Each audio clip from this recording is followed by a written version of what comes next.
Specialist here at GLA. Thank you for joining us for the fifth session of the Master Plan Town Hall for 2022. We will begin tonight's meeting with opening remarks from our Medical Center Director, Dr. Braverman, and then our Deputy Director, Mr. McHenrick, will provide a presentation. At the conclusion of his presentation, we will open the floor for questions and answers. Please feel free to input your questions into the chat box at any point during this meeting. With that, I would like to welcome Dr. Braverman to the podium.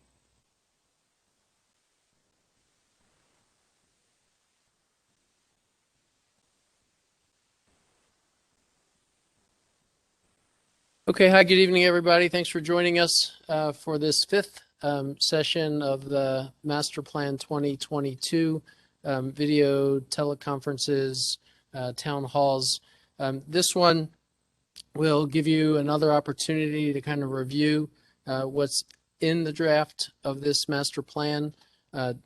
McHenrick will also talk about some of the comments and the structure of those comments that we've received so far, and make sure folks have an opportunity to engage with any questions before they may choose to put any comments into the Federal Register.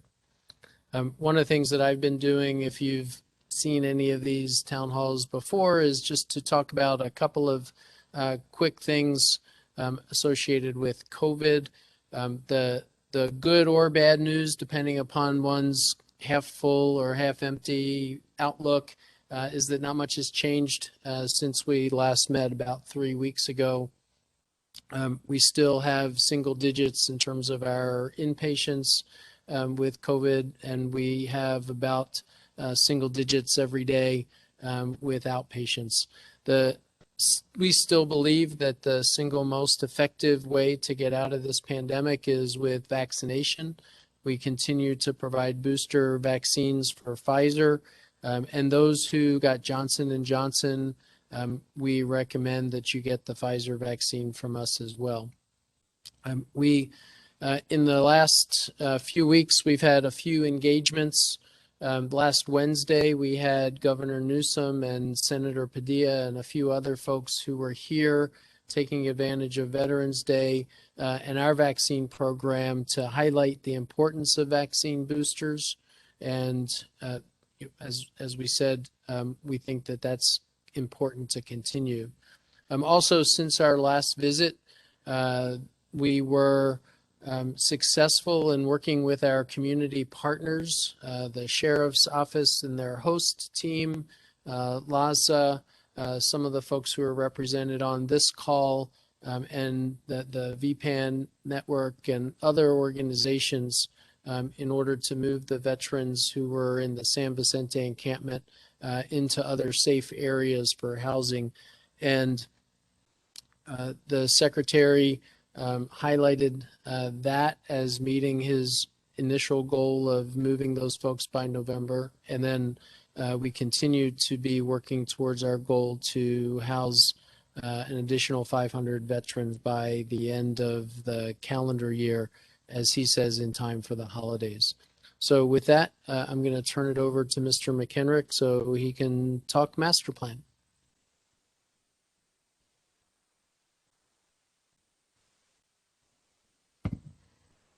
Thank you, Dr. Braverman. Good evening, everyone. We'll bring up the slides here. In the meantime, let me just go over a couple of ground rules so that everyone has a fair opportunity to participate. Please be courteous and professional. Disruptive, discriminating, or harassing comments won't be tolerated in the town hall format here. Please allow others opportunities to bring up new subjects. Don't want to try and tie everything up with repetitive comments. If individuals attempt to dominate the chat or conversation with repetitive issues that have been addressed or are not appropriate for the context of this town hall, they may be removed from the town hall. So I appreciate everyone's cooperation as we move forward. Okay, town hall number 5, they come in a series. So this is actually the 10th individual town hall. And I can tell you we've done the forums with 2 different groups, and we have about 5 other groups that have shown interest in having a forum briefing. The forum briefing is just like this. where we go through, I think it's about an hour and a half with a group, a community group or a VSO group or individuals that want to group together and have this briefing delivered and have the opportunity to ask questions and get answers from some subject matter experts, to include myself being available, but not a subject matter expert. But thanks much. Okay, here we go. Next slide. So here's the agenda. The agenda stays the same. If you've been to one of our town halls before, you'll see the majority of these slides are the same. A few have been changed in context. And then there's a new section that really gets into 4B, Bravo there, the feedback evaluation to date. That's new to this slide deck. So you'll see some things there and we'll talk through that. So I'll move through the other slides at a quicker pace. This slide briefing, the deck, will be available on our website, as are the previous ones. And you can watch one of the live town halls, or you can simply get the slide deck and review that as well. Okay, next slide.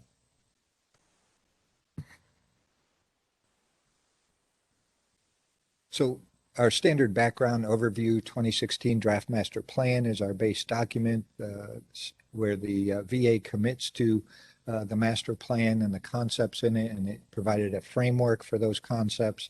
This is the first revision or update to it. This is the master plan 2022 draft, and this will carry us through the next 3 to 5 years. The commitment is 1,200 units of permanent supportive housing, and we'll talk to that when we get to the demand slide. You can see our commitment there, and then at the bottom you can see some of our authorities and partners. The West LA Leasing Act of 2016 codified in law some of the aspects of the draft master plan and VA's commitment to it, as well as provided OIG auditing and tracking for some oversight. And then we have the Veterans Community Oversight and Engagement Board, our VCOEB, our advisory committee that we work with on a monthly basis. And I believe they're set to do another quarterly meeting the beginning of December. So you'll see some information put out about that. Next slide. So right up front here, you can see our planning and progress for the master plan draft 2022. Tasks 1 and 2 are already completed. There's stakeholder engagement. We'll talk about the feedback. We have more than a dozen individual feedback postings on the Federal Registry website, and we have over 80 postings on the West LA draftmasterplan.org website, where the tool that we had running from August has been open and individuals have been participating there as well.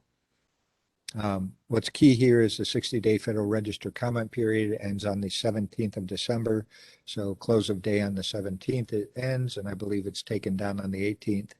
The target for us to get the final draft moving forward through the VA concurrence process from all the way down here at the GLA station level, all the way up through our VISN, VHA, and into VA headquarters. We'll start on January 7th, and we expect that not to take more than probably 60 days. We're hoping somewhere between 30 and 60 days to get through that process. Okay, next slide. So this is the Federal Register site in the top right corner there. You can see it, www.federalregister.gov. Federal Register, all one word. You go there and type 2021-22642, and that code in the search box, hit the search button, and that document code will take you to the West Los Angeles posting. From there, you'll be able to read the information on the posting, but you'll have a link that will take you to the West LA draftmasterplan.org site, and then we'll show you at the end of this briefing what that site looks like and how to maneuver there to get the documents. But rest assured, there's a link on that site to bring you back to this site to add your comments, and we'll show you how to add the comments as well. So remember, the document number is 2021-22642. Medina, can you please move that black box? Next slide. So when you're looking at the Federal Register site, there's that button that shows you how to submit for formal comment, and we'll go over that at the end of the slide deck as well. But our link on our West LA Draft Master Plan site will bring you back to this area where you can then again submit the formal comment. Remember, it started the 60-day posting period for public review on the 18th of October, and it will conclude end of day on 17 December. Next slide. Now, this is the sections of the Master Plan Draft 2022. I can tell you there's a little over 200 pages in that document, plus there's 3 appendices. The appendices have an additional 400 and some pages, so altogether the documents are 600 pages. This is just one of those documents, one of the appendices. This is Appendix C, Charlie. It's the draft community plan provided by the principal developer, which is the core documentation of how we're moving forward in the concepts of the master plan. And that's really why we engaged the principal developer to help us develop this community. Next slide. So now we'll start to go through each of these sections, the 6 sections I showed you, and talk about some of the concepts in them. What you'll notice at the top when you read the bar there that says accomplishments to date, page 6, and current development plans, page 10. Those are the 2 page references where you can go in the West LA Master Plan draft, the 2022 draft online, and you can find this information or information similar to it on these pages. So these page references go throughout this entire briefing, so that'll help you out.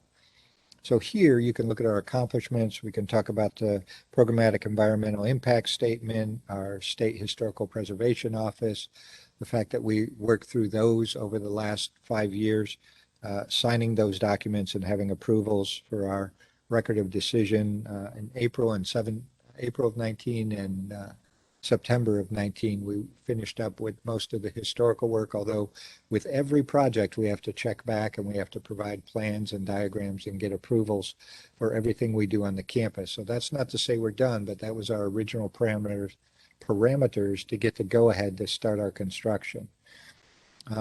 Veteran housing, of course, buildings 205, 207, and 208 are currently under construction, due to be completed the end of next year for 180 units. Building 209 has already been online since 2017 for 54 units of permanent supportive housing.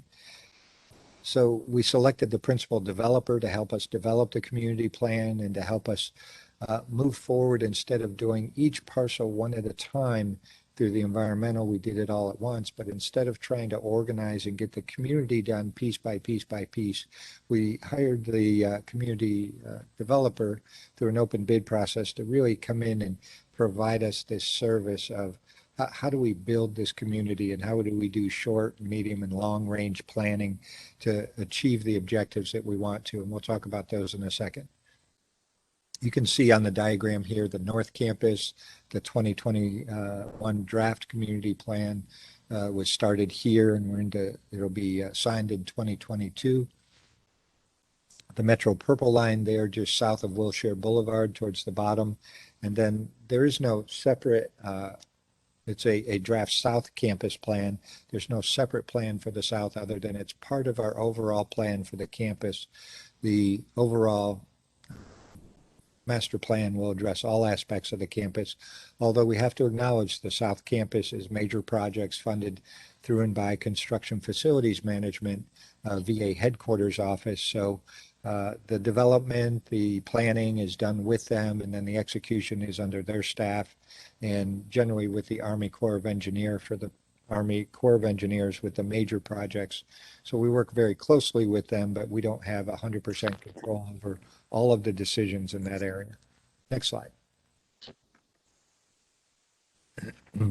So we did have a question from one of our stakeholders about the master plan's goals and visions, and reference them to this document that here's where we lay them out. Really wanting to have a vibrant community, prioritize the needs and wants of the veterans, provide a holistic set of resources across the campus. Reinvesting in healthcare is important to us. And then interconnect the campus operations in real time with available offsite resources. So getting the job training in the community as well as on campus linked together, networking connectivity with the community at large, maintaining the legacy of a soldier's home here, bringing housing and services and job training and, family space and other things back to this campus, and safe and secure, sustainable campus. Next slide. Just our quick slide. If you're not familiar with the Greater Los Angeles healthcare system, we're one of 8 systems within the Vision 22 that stretches down to San Diego and across to New Mexico. But within GLA, our jurisdiction is this 5-county area, not all of LA County, but just about. Long Beach healthcare system below us has a portion of LA County. But in our jurisdiction from San Luis Obispo, Kern, Santa Barbara, Ventura, and LA County, we have 20,000 square miles. We have the VA Medical Center here in this West LA campus, which is the focus of the master plan and the Master Plan 2022 update. We have 2 ambulatory care centers, one in Sepulveda and one in downtown LA, and they provide less services. They don't have hospital beds. They don't do some of the surgeries and some of the specialty care at those ambulatory care centers, but they do more than the 8 community-based outpatient clinics, the CBOCs. The CBOCs have mental health, primary care, and probably a handful of specialty care, which would be the audiology. Some have some vision. They have labs to do basic lab work, not extensive lab work, and then they have some have imagery. So different levels of care throughout the jurisdiction. But what is important is the last point in time count in 2020. They didn't do one in 2021. Had approximately 4,260 veterans across all 5 counties, with the far majority being in the Los Angeles County and city area, and then really concentrated in the city. And folks that are familiar with homelessness really know where the density of homeless individuals as well as homeless veterans, they tend to track with that same group in the greater Los Angeles area, in the downtown area and around there. So not seeing any significant changes in that area. Always embracing that concept of housing is health with the housing first model, prioritizing housing and then assisting with veterans and access to health care and other supportive services. So never wanting to keep veterans or homeless individuals out of housing. That housing first model is really focused on getting them into housing as stabilization and life support and health, and then working all the other supportive services for health and welfare around that. Okay, next slide. I didn't talk numbers on that last slide, but we don't need to go back. I'll just talk about it. So overall in the service area, there's 1.4 million veterans in those 5 counties, and that's 1.3% of the veterans in the United States are in this LA County specifically. All right. So these slides, these 2 in the, well, this one on the left is on the LAHSA website, www.lahsa.org website, and it's in their data sub area. You can click on the data and it'll take you there. So we rely on them to really look at a lot of the data of where the homeless are and the homeless veterans from their information. So the county and the city had respectively, I think, 12 and 14% increases in homelessness in that 2022 or 2020 pit count. Well, here at GLA, we had a 0.6% increase. So we're able to maintain it with intensive engagement when and where we find the veterans and can track with them to get them into services that they choose to come in for. But working with our partners as well and trying to increase that partnership. And that's a heavy focus for our community engagement and reintegration service, our SERS program now. But looking at this data, we can see where the veterans are to some degree. On the right-hand side is a plot chart that we had made here internally, and you can see the page references up there, page 23 and 24 for these in the master plan document. But you can see the density of the veterans. So here in SPA 5, the service planning area, all of LA County is broken into 8 service planning areas. The one here covering the West LA campus and stretching out towards Malibu is SPA 5. There was last recorded in the 783 veterans in that area. So that not being the most dense, downtown LA being the most dense with 849, it's not that too far off. Okay, next slide. A couple other LAHSA org charts or data charts to look at, not org charts. On the left there, total veterans housed, the number of veterans housed since January of 2018, 4,730. And of course, this goes through December of 2019, so a little old at this point, but data that we look at to see whether we're making an impact. And then the new veteran system entries, these are new veterans being added to the system, either ones we've discovered, individuals that have become homeless, or homeless individuals that have come here from other jurisdictions. For whatever reason they choose to come here. Some want to relocate to this area, some have family here, some want better weather than from where they're coming from. So looking at numbers there, and then on the right there, where veterans are coming from type of shelter, really. Unsheltered is the largest in that area with 49%, and then 30% for temporary sheltered. Where their veterans are going, 43% in that area are going to permanent sheltering, and then 26% are going to other. So other might include going back to reunification with prior family, friends, others where they had lived. It might be that we've lost track of them. They've left a system or a program and we don't have track of them anymore. It may be different types of other. Okay. Encourage folks to go to the LAHSA website and look at the data for themselves.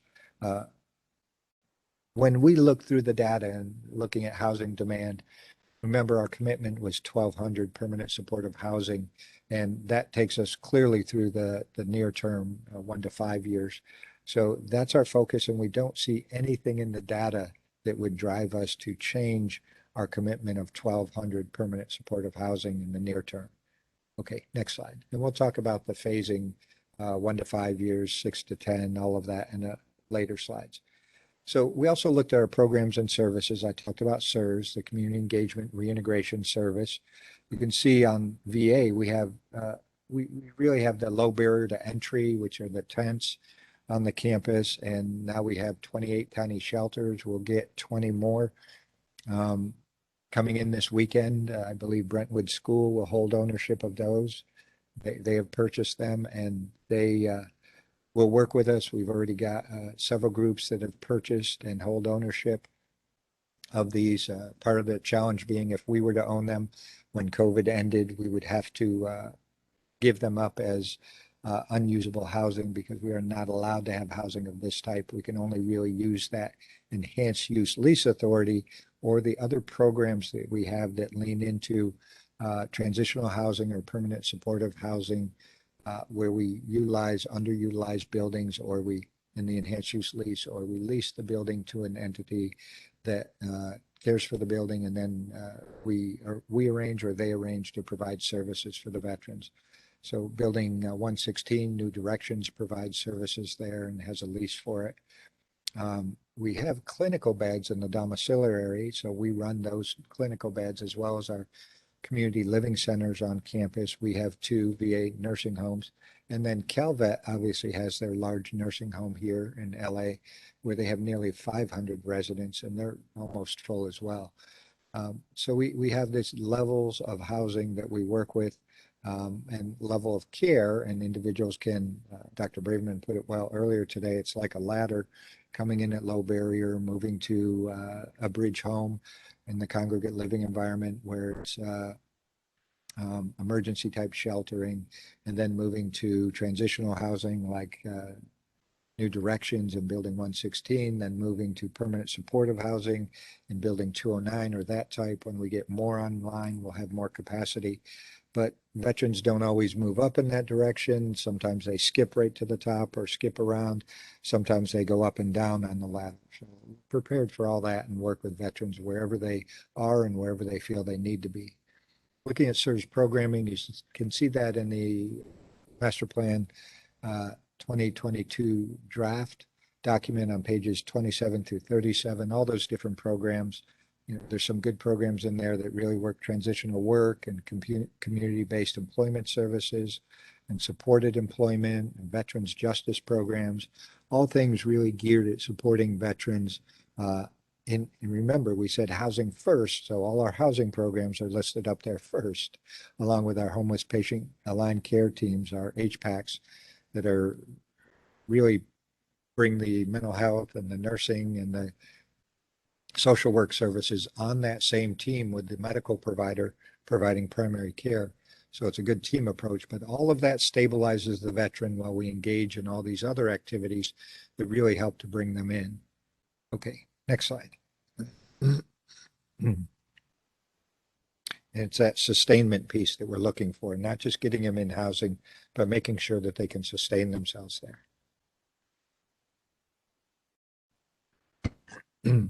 Now we switch over to some information, just a diagram that's from Appendix C in the, we talked about that, the Principal Developers Draft Community Plan. And you can see the phasing there. That the diagram does a good job of rolling out the phasing. We're in phase 0. We've got that area circled in yellow where we've got buildings 205, 208, 207 under development, 207 a little south of that. But the next color there, phase 1, that's what we're getting ready to turn over, those parcels of land. So we have to do turnover projects. We're getting money for that. We're able to get some money this year, 54 million. We were able to get roughly 25 million last year, and we're looking at already anticipating and requesting about 25 million for next year. Excuse me.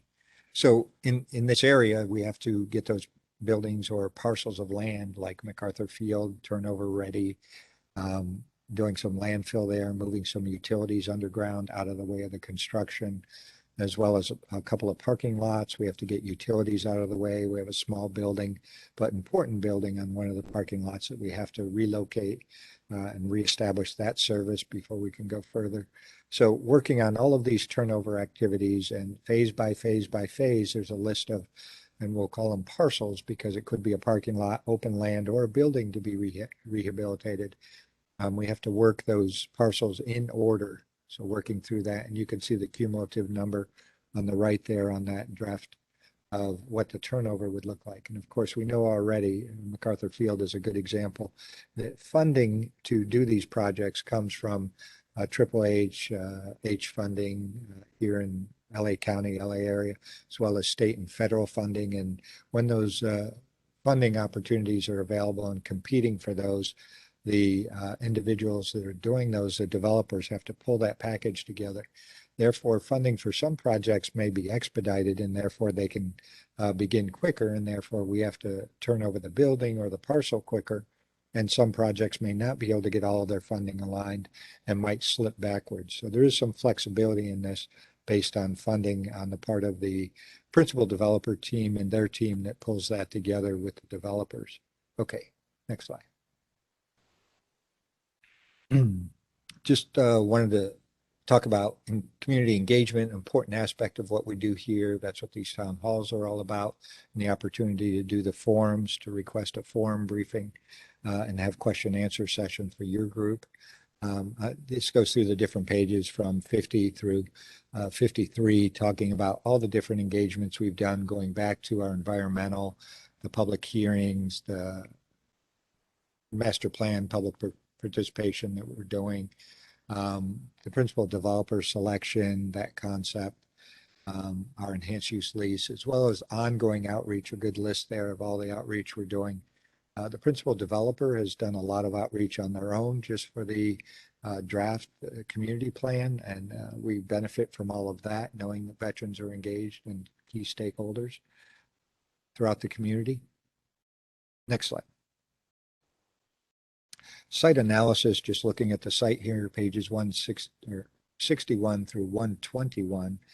A lot of good information as you work through those pages, looking at circulation, access, the main spine on Bonsall Avenue going north, and then Wilshire Boulevard somewhat cutting the campus into north and south, as well as some good information on building conditions, land use agreements, environmental, open space, and the utility infrastructure study we did, really focusing on that. And of course, that's the genesis of the trunk line projects and that we're doing in our water projects that we're leaning into now to make sure that the building, we have enough water pressure for the fire system so the buildings can be occupied, and doing a holistic water upgrade on the North Campus. They're finishing up the trunk line project where they've upgraded power and telecommunications. The gas company is in there now, Southern California Gas, upgrading gas lines across the North Campus. So lots of plates in the road, but I appreciate everyone's patience as we work these. But some good information in here. Next slide. Again, taking some graphics and looking at infrastructure and utilities and really breaking down the utilities. I just talked about those, but good information to look at, pages 107 to 121. And the utilities and getting that right and upgraded and in the ground so we can build on top of it without having to, A, incur more cost, but B, more importantly, not digging the same dirt twice and slowing down products or progress on our projects. So working on all those piece by piece. Next slide. Opportunities and constraints, some good analysis there on page 124. It starts to get into some of the key opportunities. Gone over these before, pretty clear. Some of the constraints there on the right as well. We've, the campus has some natural constraints as well as some, cost constraints. This is a very expensive area, expensive part of town. We have some historical buildings. We do have the Calvet property on the northwest that sits between some of the new enhanced use lease development, which will go in engineering buildings to the south, and the rest of the enhanced use lease area to the north, but we'll be to the right of that as well. But the Calvet home is really veteran housing as well. It's just run by the state, but our veterans move in and out of there as well. So part of our community here that we're building. Next slide. So keeping with the zones that came from the draft master plan and doing just a little bit of a modification as we move forward and learn more and engage in somewhat different ways. So starting at the bottom there, zone 1, healthcare, we've talked about that. Construction and facilities management is our major partner for those significant projects down there. We do have the new bed tower progressing forward. That's no longer on a hold status. So I'm glad to hear that. Our ambulatory care will not be in a separate building at this point, but will probably stay where it is in building 500 with some changes to that building. We know the top floors have to come down to be seismic compliant, but we are going to move forward with our central power utility plant, the CUP, as well as the Consolidated Research Center, which will be a new building on the South Campus, but that'll allow us to evacuate 3 to 4 buildings on the North Campus. If you look at that orange area on the left-hand side, there are 3 buildings and a little bit of a quad or triangle area. Those are 3 research buildings that'll be turned over when we have the consolidated research on the south. We're also building a lot more on the south. We have the new dietetics kitchen, which allows us to leave building 300, which is up there in the veteran housing and community service area in zone 3. We need to get out of building 300 and turn that over for a major role in the building of the community on the North Campus. So our new dietetics building should come online the end of next year. And that's about 46% complete so far. Looking to add 1, if not 2 parking lots to the South Campus. As we take some of the surface parking away, we'll want to start parking vertically as opposed to horizontally. Zone 2, long-term care auxiliary, that's kind of the underbelly of the campus. In there, we have the 2 community living centers and nursing facilities. We have our 2 domiciliary buildings in there. We have some administrative buildings. We will have those engineer buildings, which will be enhanced use lease. We'll have a acute mental health building with some beds in it, and that'll help us out with the use of the beds in the main medical center.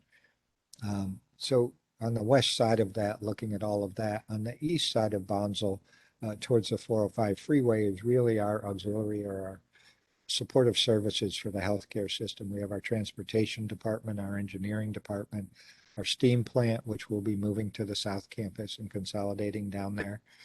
We have our emergency management services, our warehouses, our supply area. So all of that over time, trying to condense some of that and even doing some job skills and training and other things in that area. Maybe even further out, adding a building or two into that area once we consolidate, but maybe even making use of some of the buildings like the steam plant, if we can renovate that, or these other activities. Okay, and then moving north, you see the Veteran Housing Community Services. Of course, part of that stretches down into that left side or western side of the orange band area. That's where we would build the town square area and the permanent supportive housing. Current housing 209 is up there, the far north with 205, 208, and then 207 a little further south. And then that fourth zone area, veteran community and interaction engagement, open spaces, opportunities to do a lot of different things. And you'll see some concepts in some of these slides. So some of the comments we've had back, surprisingly, are wanting less open space and more infrastructure and other things in some of that space.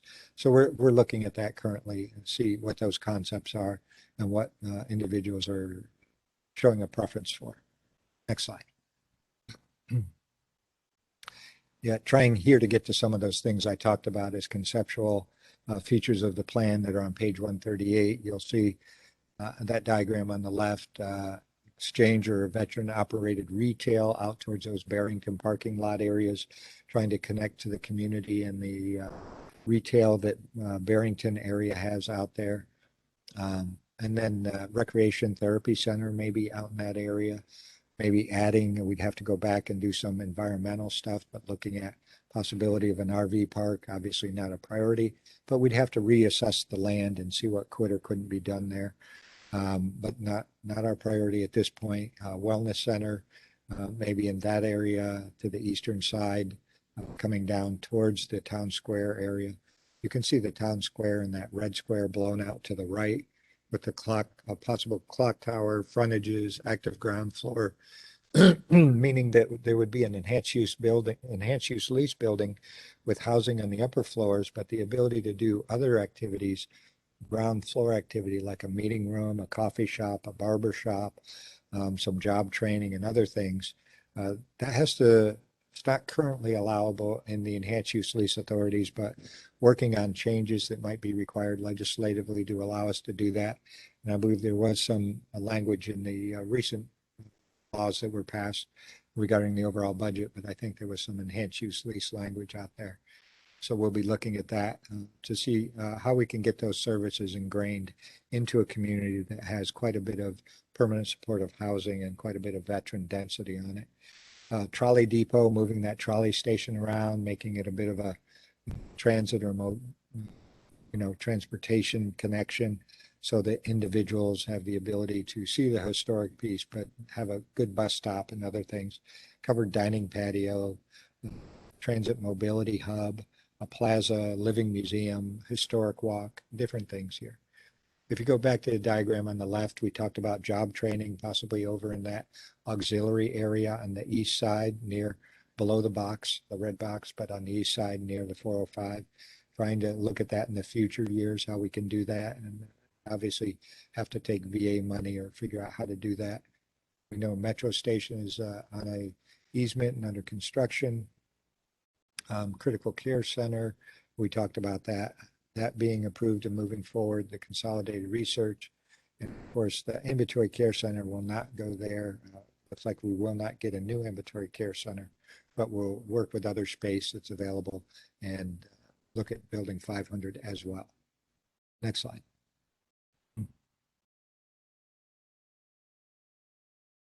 So pages 144 through 156, other concepts in the plan. Community uses, open spaces, proposed bicycle network, a pedestrian network. Folks want to connect to regional bicycling. Just looking at all those different things you see underneath there. Maintained landscape, plazas, the Grand Lawn, parks and gardens, natural areas, wellness center, town hall. art gallery, event space, veteran-operated retail, looking at a historic walking area, potential bike and pedestrian bridge across Wilshire. Of course, have no authority to do that, nor have we assessed the land from an environmental impact to do that. So we'd have to work through all of that over the years to see if it would be feasible and possible and how it would be financed. Off-street paths and promenades, upgraded sidewalks, we're already looking at that and wanting to upgrade and fix some of the sidewalks, curbs, and cutouts in the curbs in the areas where we don't have current construction or we won't have immediate future construction, so that veterans can get around the campus better here today, as well as while we get through this, 5, 10, 15-year construction projects. Next slide. So initial phase, talking about phasing here, 1 to 5 years. Looking at the projects, you can see under construction, we have 205, 207, 208, the Bonsall trunk line, those utilities I talked about, the dietetics building, and then pre-design and pre-development, meaning VA is very busy doing turnover activities, getting these buildings turnover ready. So not only are we upgrading the major utilities on the North Campus, that you can read about in the utility section we previously covered, but all these different parcels and some of those buildings don't necessarily exist as much as their parking lots today or their fields that we have to really work to get those turnover ready. And that's the 54 million that I talked about for those projects this year that we're leaning into. Talks about some of those other activities, a healing garden near the domiciliary. There's no reason why we shouldn't move forward with at least the first phase of that, and make that area better for the residents that go in the dom. Today and yesterday was a high that I've seen in the last 5 years that I've been here, the dom with about 174 residents. I'm not sure that they can go much higher than that given the COVID restrictions on occupancy. We don't want it too dense in the rooms that are shared. So good job by them, but working through that. A new VA police headquarters will have many more veterans on campus over time, to include the metro station, having transient links to the community. So we'll need more policing, and with construction sites and multiple construction sites across the campus, north and south, will require more policing for those areas as well. Okay, next slide. So remember, that was initial phase, 1 to 5 years. So those are our primary focus and activities for 1 to 5 years. And that's the part of the master plan that we really want to make sure we're getting right as we focus on these near term. Now the interim phase, 6 to 10 years, looking at these other activities, these other units that would go in these buildings, 407, 408, 409, 410. We know that the Inventory Care Center will likely be worked out in the existing areas on the bottom floor, first floor, maybe second floor of building 500. So working that with our CFM partners. Central storage logistics facility, looking at that over in that service area, trying to consolidate there, maybe a new building to allow us to regain some space in some other buildings in that area. Doing more with the community garden, renovation of the Wadsworth Theater, therapy garden, historic trolley, building 306 converted into a restaurant on the green. These are concepts that will be fleshed out or that we need to look for as we lean into the next master plan draft, or even before then, to make sure we're set up so when we hit this interim phase, we have a good vision of where we're going and what we want to pursue. Okay, next slide. And this is the long-term phase, 11 plus years out. So really looking out there, this is where we, looking at the north there and coming down. The RV park concept, we have plenty of time to get through our historical preservation folks to see what's feasible and not for the land use in that area. Working through buildings 158, building 400, 206, 257, down into those buildings I talked about, giving time for the research buildings to then be vacant, because by then we will have built the Consolidated Research Center on the South Campus. So we'll have those vacant buildings for our use. And then looking at, that pedestrian bridge, would that be feasible at that point? We'll have had plenty of time to study that and see how it might and might not work. And then there's discussion of probably possibly regaining some more of the Grand Lawn area from some parking lot and building areas just north of Wilshire. Then a concept, if we could, we'll continue to work at it, but we can get the space where the oil rig is back and turn that into somewhat of an exchange or veteran service area. Excuse me. Kind of like a military exchange type environment where veterans of veteran-owned businesses might be prominent there, serving veterans as well as the community in that area. Has great access onto the campus in the north area from Sepulveda Boulevard, so looking at that as well. Next slide.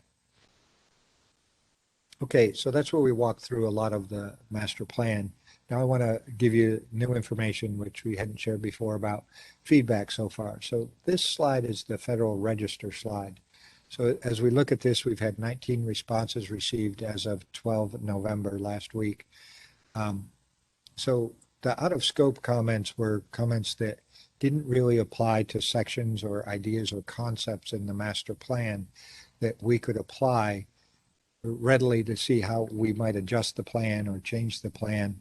But they were, either healthcare in general or VA in general, or other concepts of land use that really didn't apply to the master plan document itself. You can see the comments there about the other comments that applied. On the right-hand side, if you look at that Federal Register breakdown, that's by topic. So while we might have only had 19 responses, some respondents touched on many different topics. So on the topic side, you can see 10 of them were transparency and accountability, either the way the land is being used directly impacting the master plan and how we develop it, or the master plan itself, the transparency and accountability of the master plan and the processes we're using. Housing, campus restoration, UCLA and Brentwood School specific, and then other third-party land use agreements. Okay, next slide. Can you move that banner one more time? Thanks. Okay, so staying with the West LA draftmasterplan.org area, that was the survey that received 87 responses, and it started back on the 19th of August. And it was a different type of, instead of having a blank sheet, we had a bit of a survey or questionnaire going on. And we asked people specific questions, and that's really what we wanted to break down here for you on the next few slides. And I'll move through that pretty quickly because I want you to be able to take time when you either download these slides or look at these slides online. They will be posted on our West LA site. So let me just look at this. Of course, on the left side, significant priorities: housing, special housing, health and wellness, food options on campus, job training, sports and recreation. So special housing, talking about housing for elderly veterans, housing for those, more in need, other groups such as female housing, looking at families with children and that type of special housing. So making sure we have that. On the right-hand side, topics also in focus with the public, according to the questionnaire, were the legal services, transportation to and from campus, religious services, entertainment. Okay, next slide.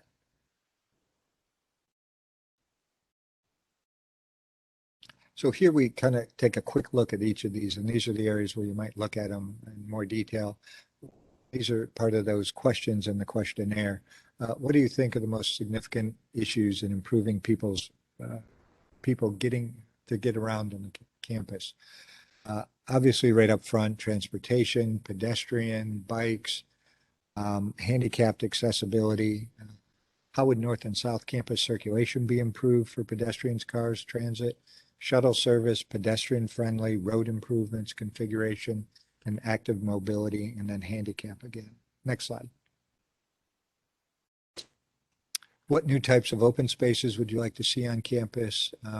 Coming right up front, recreation and facilities, parks and gardens, trails, public plazas and promenades, And then public seating areas with shade. We often have that request from veterans today that there's not a lot of places to sit in the shade around campus.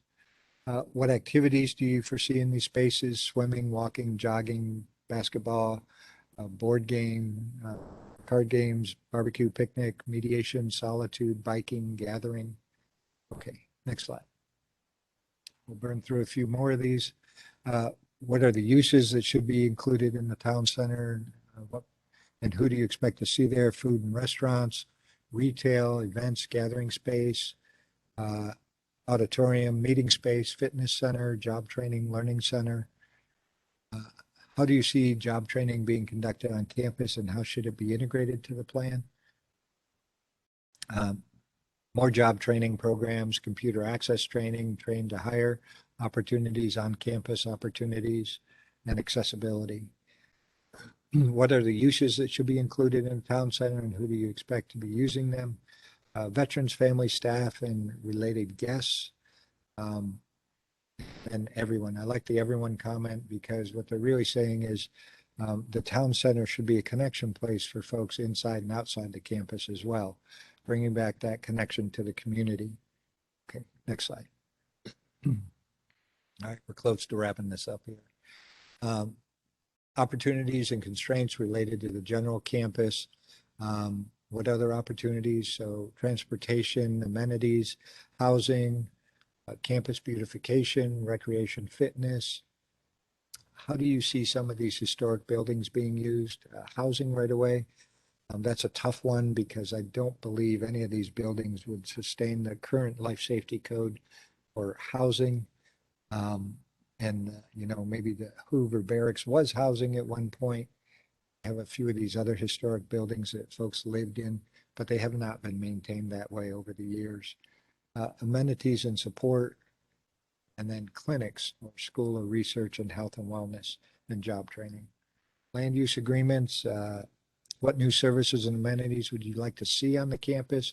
Recreation facilities, food and restaurant, retail, barbershop, games and events, theater, resource center, shuttle service. Next slide.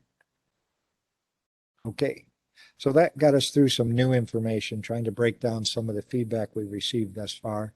I appreciate that, and we'll continue to work through it till it's all done, and then even after that, until we get the document ready to go up to the secretary. So going back to that Federal Register site, nothing new here. Remember that number you type in when you go to the federalregister.gov site, 2021-22642. Next slide. So I told you I'd show you a slide that tells you about our West LA Draft Master Plan landing page. On the left-hand side, when you land on our page, from the Federal Register, you'll see the link at the top where you can, and you'll see the link at the bottom. Click either place to visit the Master Plan Draft Documents page, and that's the page on the right-hand side. When you hit that page and you see Draft Master Plan, that big red banner, just scroll down and you'll see the documents listed there. You can download. You can also open and view them online. And as you look at the banner way up at the top, about, news, events, library, land use partnership, master plan 2022, facts, go into those areas if you choose. Look at other documents that are in there. Some are related to the master plan 2022, documents we've shared all the way back since September. And other information about land use and partnerships, and just good information. Next slide. So here, when you download, I said there'd be a link that will take you back to the federalregister.gov site. So as you scroll down to that last document right there at the bottom, if you click there, it'll take you back to the Federal Register. So the Federal Register has a link to get you here, and this has a link to get you back to the Federal Register to provide your input. Okay, next slide. All right, one last plug. When you get back to the Federal Register, here's that green thing, that green button that says submit a formal complaint or comment or complaint. Hit that button and that'll allow you to provide free text or even to upload documents. So hit that submit a formal comment button and you'll be good to go. Remember, the window is open. It closes close of day on 12/17, December 17th. Next slide. That's it. Okay. Appreciate all of the input we received thus far, and I look forward to more.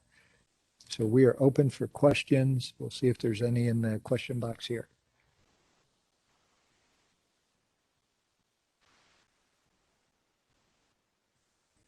Say again.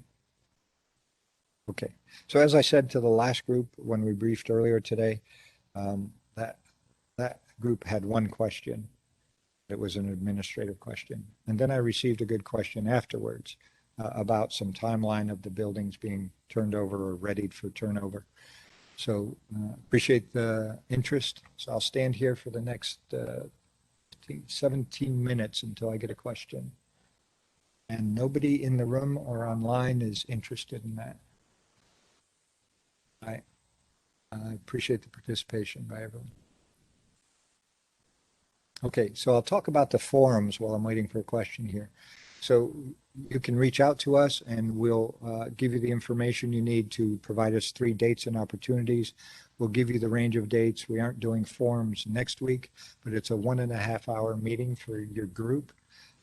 And we'll provide this briefing to them, and we'll have some subject matter experts available, and we will answer questions that anyone in the group might have, but they'll get a good laydown of how to get the information and participate in the process to provide feedback on the master plan here at West LA, at the West LA campus. So we have 3 forum sessions open over probably the next 4 weeks. I think 3.5 weeks, I think. We're not doing any next week. We might conclude our last forums on the 8th or thereabout. Glad to work with folks. Okay. Wait another minute because I know people are feverishly typing the questions. Waiting. Take your time.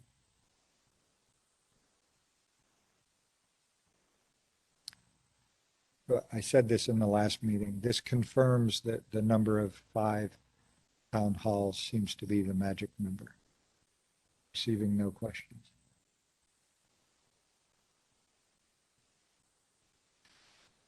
Stephen Peck, I appreciate that. I appreciate you being on, sir, as a subject matter expert for the principal developers draft community plan and this overall project, which your plan is the core of. Okay, appreciate everyone else being on as well. All right, no questions. We're done. Thanks much, everybody. Oh, wait, there's a question. Planning skip. Oh, back it up. Let's see if we can get it. Oh, see, they were feverishly typing. I can't even read all of it. Let me take a shot at it here. Thanks, Anthony, for your question. You let me go at least hitting the ball once. Page 126 master plan. Can you pull that up, Alan? Describes the South Campus opportunity areas having a significant amount of underutilized land. Has VA considered locating the proposed 25 square foot storage and logistics facility? Hazmat. So I think right away, I remember this issue coming up earlier, how much of that eastern area just north of Wilshire in the auxiliary area could we move to the South Campus? And what bothers us is that logistics comes with a lot of tractor trailer traffic, a lot of other traffic that we don't necessarily want congesting our central care area. We take great pains to make sure that our domiciliary doesn't have a lot of traffic around it and disturbance, as well as our CLCs.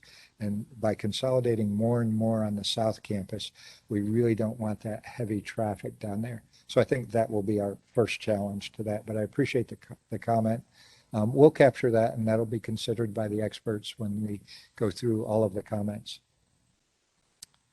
Ancillary services have been assigned strategic capital.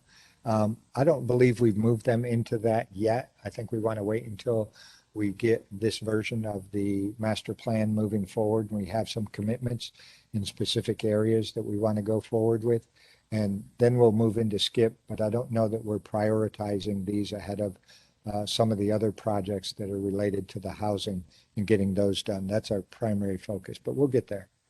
I appreciate the question. I think everybody online can read those questions, so I won't read them.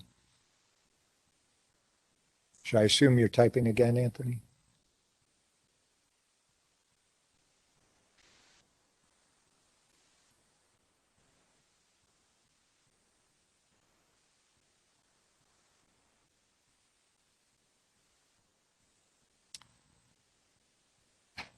Thanks for the one question. Okay, thanks, everybody. I appreciate your time. Have a great evening. Just end.